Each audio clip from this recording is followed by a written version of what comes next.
ನಮಸ್ಕಾರ ವೀಕ್ಷಕರೇ, ವಾರ್ತಾ ಭಾರತಿ ಟಾಪ್ 20 ನ್ಯೂಸ್ಗೆ ಸ್ವಾಗತ. ಇವತ್ತಿನ ಪ್ರಮುಖ ಸುದ್ದಿಗಳ ಹೈಲೈಟ್ಸ್ ನಿಮಗಾಗಿ ಇಲ್ಲಿವೆ. ಮುಖ್ಯಮಂತ್ರಿ ಸ್ಥಾನಕ್ಕೆ ರಾಜೀನಾಮೆ ನೀಡಿದ ನಿತೀಶ್ ಕುಮಾರ್ ಬಿಹಾರದಲ್ಲಿ ಮೊದಲ ಬಾರಿಗೆ ಭಾರತೀಯ ಜನತಾ ಪಕ್ಷಕ್ಕೆ ಮುಖ್ಯಮಂತ್ರಿ ಸ್ಥಾನ. ಬಿಹಾರದ ಮುಂದಿನ ಮುಖ್ಯಮಂತ್ರಿಯಾಗಿ ಬಿಜೆಪಿ ನಾಯಕ ಸಾಮ್ರಾಟ್ ಚೌಧರಿ ಆಯ್ಕೆ. ಪಾಟ್ನಾದಲ್ಲಿರುವ ರಾಜ್ಯ ಬಿಜೆಪಿ ಪ್ರಧಾನ ಕಚೇರಿಯಲ್ಲಿ ನಡೆದ ಶಾಸಕಾಂಗ ಪಕ್ಷದ ಸಭೆಯಲ್ಲಿ ಚೌಧರಿ ನಾಯಕರಾಗಿ ಆಯ್ಕೆ. ದಿಲ್ಲಿ ಮದ್ಯ ನೀತಿ ಪ್ರಕರಣ ನ್ಯಾಯಮೂರ್ತಿ ಸ್ವರ್ಣಕಾಂತ್ ಶರ್ಮಾ ಅವರ ಆದೇಶಗಳು ನ್ಯಾಯಾಲಯದ ಹೊರಗಿನ ವರ್ತನೆ ಅನುಮಾನ ಮೂಡಿಸಿವೆ. ಸ್ವತಃ ವಾದ ಮಂಡಿಸಿದ ಕೇಜ್ರಿವಾಲ್. ಎಲ್ಲ ಸಂಕೋಲೆಗಳಿಂದ ವಿಮುಕ್ತರಾಗೋಕೆ ಶಿಕ್ಷಣ ಒಂದೇ ಪ್ರಬಲ ಅಸ್ತ್ರ. ಬಾಬಾ ಸಾಹೇಬ್ ಅಂಬೇಡ್ಕರ್ ಅವರು ರಚಿಸಿದ ಸಂವಿಧಾನದಿಂದಲೇ ನಾನು ಈ ರಾಜ್ಯದ ಮುಖ್ಯಮಂತ್ರಿ ಆಗಿದ್ದೇನೆ ಎಂದ ಮುಖ್ಯಮಂತ್ರಿ ಸಿದ್ದರಾಮಯ್ಯ. ದಾವಣಗೆರೆ ದಕ್ಷಿಣ ಉಪಚುನಾವಣೆಯ ವೇಳೆ ಪಕ್ಷ ವಿರೋಧಿ ಚಟುವಟಿಕೆ ನಡೆಸಿದ ಆರೋಪದ ಹಿನ್ನೆಲೆಯಲ್ಲಿ ರಾಜ್ಯ ಕಾಂಗ್ರೆಸ್ನಲ್ಲಿ ಕ್ರಮ ಕೈಗೊಳ್ಳಲಾಗಿದ್ದು, ಮುಖ್ಯಮಂತ್ರಿಯವರ ರಾಜಕೀಯ ಕಾರ್ಯದರ್ಶಿಯಾಗಿದ್ದ ನಸೀರ್ ಅಹಮದ್ ಹುದ್ದೆಯಿಂದ ಬಿಡುಗಡೆ. ಮುಖ್ಯಮಂತ್ರಿಯವರ ರಾಜಕೀಯ ಕಾರ್ಯದರ್ಶಿ ಸ್ಥಾನದಿಂದ ನಸೀರ್ ಅಹಮದ್ ಅವರನ್ನು ಬಿಡುಗಡೆಗೊಳಿಸಿರುವ ವಿಚಾರದಲ್ಲಿ ಮುಖ್ಯಮಂತ್ರಿ ತಮ್ಮದೇ ಆದ ಮೂಲಗಳಿಂದ ಮಾಹಿತಿ ಪಡೆದು ಪಕ್ಷದ ಹಿತದೃಷ್ಟಿಯಿಂದ ತೀರ್ಮಾನ ತೆಗೆದುಕೊಂಡಿದ್ದಾರೆ ಎಂದ ಉಪಮುಖ್ಯಮಂತ್ರಿ ಡಿಕೆ ಶಿವಕುಮಾರ್. ದಾವಣಗೆರೆ ದಕ್ಷಿಣ ಕ್ಷೇತ್ರದ ರಾಜಕೀಯ ಬೆಳವಣಿಗೆಗಳ ಕುರಿತು ಸಚಿವ ಜಮೀರ್ ಅಹಮದ್ ಖಾನ್ ಸ್ಪಷ್ಟನೆ. ನಾನು ಯಾವುದೇ ಮುಚ್ಚುಮರೆ ಮಾಡಿಲ್ಲ. ಕೆಪಿಸಿಸಿ ಸಭೆಯಲ್ಲೇ ಮುಕ್ತವಾಗಿ ಮುಸ್ಲಿಂ ಸಮುದಾಯಕ್ಕೆ ಟಿಕೆಟ್ ನೀಡುವಂತೆ ಕೇಳಿದ್ದೆ ಎಂದ ಜಮೀರ್ ಅಹಮದ್ ಖಾನ್.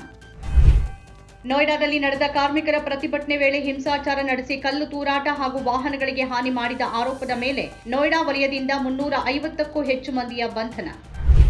ಹಿಜ್ಬುಲ್ಲಾ ನಿಶಸ್ತ್ರೀಕರಣಕ್ಕೆ ಸಮಯ ಹಿಡಿಯಲಿದೆ ಎಂದ ಲೆಬನಾನ್ ಸಂಸ್ಕೃತಿ ಸಚಿವ ಘಾಸನ್ ಸಲೇಂ. ಅಮೆರಿಕದ ವಾಷಿಂಗ್ಟನ್ನಲ್ಲಿ ಇಸ್ರೇಲ್ನೊಂದಿಗೆ ಆಯೋಜಿಸಲಾದ ಮಾತುಕತೆಗೆ ಮುನ್ನ ಈ ಹೇಳಿಕೆ. ಉಳ್ಳಾಲ ತೊಕ್ಕೊಟ್ಟುಬಿನಲ್ಲಿ ನಡೆದ ಆರಿಫ್ ಕೊಲೆ ಪ್ರಕರಣಕ್ಕೆ ಸಂಬಂಧಪಟ್ಟಂತೆ ಮತ್ತೆ 3 ಆರೋಪಿಗಳನ್ನು ವಶಕ್ಕೆ ಪಡೆದ ಪೊಲೀಸರು. ನೋಯ್ಡಾದಲ್ಲಿ ಕಾರ್ಖಾನೆ ಕಾರ್ಮಿಕರು ಹೆಚ್ಚಿನ ವೇತನ ಹಾಗೂ ಉತ್ತಮ ಕೆಲಸದ ವಾತಾವರಣಕ್ಕಾಗಿ ಆಗ್ರಹಿಸಿ ಭಾರೀ ಪ್ರತಿಭಟನೆ ನಡೆಸಿದ ಹಿನ್ನೆಲೆಯಲ್ಲಿ ವಿವಿಧ ಕಾರ್ಮಿಕ ವರ್ಗಗಳಿಗೆ ಕನಿಷ್ಠ ವೇತನವನ್ನು ಹೆಚ್ಚಿಸಿದ ಉತ್ತರ ಪ್ರದೇಶ ಸರ್ಕಾರ ಏಪ್ರಿಲ್ 1ರಿಂದಲೇ ಪರಿಷ್ಕೃತ ದರಗಳು ಜಾರಿಗೆ ಬರಲಿವೆ ಎಂದ ಅಧಿಕಾರಿಗಳು.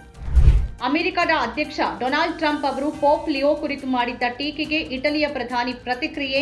ಟ್ರಂಪ್ ಹೇಳಿಕೆಗಳನ್ನು ಖಂಡಿಸಿದ ಇಟಲಿಯ ಪ್ರಧಾನಿ ಜಾರ್ಜಿಯಾ ಮೆಲೋನಿ.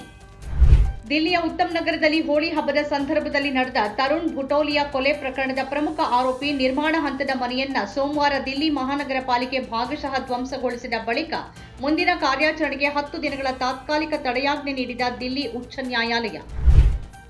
ಟರ್ಕಿಯ ಆಗ್ನೇಯ ಪ್ರಾಂತ್ಯವಾದ ಸ್ಯಾನ್ಲಿ ಉರ್ಫಾದಲ್ಲಿ ಶಾಲೆಯಲ್ಲಿ ನಡೆದ ಗುಂಡಿನ ದಾಳಿಯಲ್ಲಿ ವಿದ್ಯಾರ್ಥಿಗಳು ಮತ್ತು ಶಿಕ್ಷಕರು ಸೇರಿದಂತೆ ಕನಿಷ್ಠ 16 ಮಂದಿ ಗಾಯಗೊಂಡಿದ್ದಾರೆ ಅಂತ ತಿಳಿಸಿದ ಗವರ್ನರ್ ಹಸನ್ ಸಿಲ್ಡಾಕ್. ಮಹಾರಾಷ್ಟ್ರದ ಥಾಣೆ ಜಿಲ್ಲೆಯಲ್ಲಿ ಕಿಕ್ಕಿರಿದು ತುಂಬಿದ್ದ ವ್ಯಾನ್ಗೆ ಡಿಕ್ಕಿ ಹೊಡೆದು 11 ಮಂದಿಯ ಸಾವಿಗೆ ಕಾರಣವಾಗಿದ್ದ ಸಿಮೆಂಟ್ ಮಿಕ್ಸರ್ ಟ್ರಕ್ನ ಚಾಲಕನನ್ನ ಬಂಧಿಸಿದ ಪೊಲೀಸರು. ಅನಧಿಕೃತ ವಾಹನಗಳಲ್ಲಿ ಪ್ರಯಾಣ ಬೆಳೆಸದಂತೆ ಸಾರ್ವಜನಿಕರಿಗೆ ಮನವಿ ಮಾಡಿದ ಆರ್ಟಿಒ ಅಧಿಕಾರಿಗಳು. ಹೋಟೆಲ್ ಶೆಫ್ಗೆ ವಾಟ್ಸಾಪ್ನಲ್ಲಿ ಪರಿಚಯವಾದ ಲಂಡನ್ನ ಮಹಿಳೆಯೊಬ್ಬರಿಂದ ಲಕ್ಷಾಂತರ ರೂಪಾಯಿ ಆನ್ಲೈನ್ ವಂಚನೆ. ಉಡುಪಿ ನಗರ ಪೊಲೀಸ್ ಠಾಣೆಯಲ್ಲಿ ಪ್ರಕರಣ ದಾಖಲು. ರಾಜಕೀಯ ಸಲಹಾ ಸಂಸ್ಥೆ ಇಂಡಿಯನ್ ಪೊಲಿಟಿಕಲ್ ಆಕ್ಷನ್ ಕಮಿಟಿ ನಿರ್ದೇಶಕ ವಿನೇಶ್ ಚಾಂಡೇಲ್ ಅವರನ್ನ ಹಣ ಅಕ್ರಮ ವರ್ಗಾವಣೆ ಪ್ರಕರಣದಲ್ಲಿ 10 ದಿನಗಳ ಕಾಲ ಜಾರಿ ನಿರ್ದೇಶನಾಲಯ ಕಸ್ಟಡಿಗೆ ಒಪ್ಪಿಸಿದ ದಿಲ್ಲಿ ನ್ಯಾಯಾಲಯ. ಶನಿವಾರ ಅಂದರೆ ಏಪ್ರಿಲ್ 11ಕ್ಕೆ ರಾತ್ರಿ ರಾಷ್ಟ್ರೀಯ ಹೆದ್ದಾರಿ 66ರ ನಂತೂರು ತಾರಾಯಿ ತೋಟ ಸಮೀಪ ಸಂಭವಿಸಿದ್ದ ರಸ್ತೆ ಅಪಘಾತದಲ್ಲಿ ಗಂಭೀರವಾಗಿ ಗಾಯಗೊಂಡಿದ್ದ ಸ್ಕೂಟರ್ ಸವಾರ ಹಿರಿಯ ಛಾಯಾಗ್ರಾಹಕ 64 ವರ್ಷದ ಕೆ ಮೋಹನ್ ಚಂದರ್ ಅವರು ಚಿಕಿತ್ಸೆ ಫಲಕಾರಿ ಆಗದೆ ಮೃತ್ಯು. ಮನೆಯಲ್ಲಿ ಸೀರೆಯಿಂದ ಮಾಡಿದ ಜೋಕಾಲಿಯಲ್ಲಿ ಆಡ್ತಾ ಇದ್ದ ವೇಳೆ ಸೀರೆ ಕೊರಳಿಗೆ ಸಿಲುಕಿ 10 ವರ್ಷದ ಬಾಲಕಿ ಮೃತ್ಯು. ಚಿಕ್ಕಮಗಳೂರು ತಾಲೂಕಿನ ಹೆಬ್ಬಳ್ಳಿ ಗ್ರಾಮದಲ್ಲಿ ನಡೆದ ಘಟನೆ.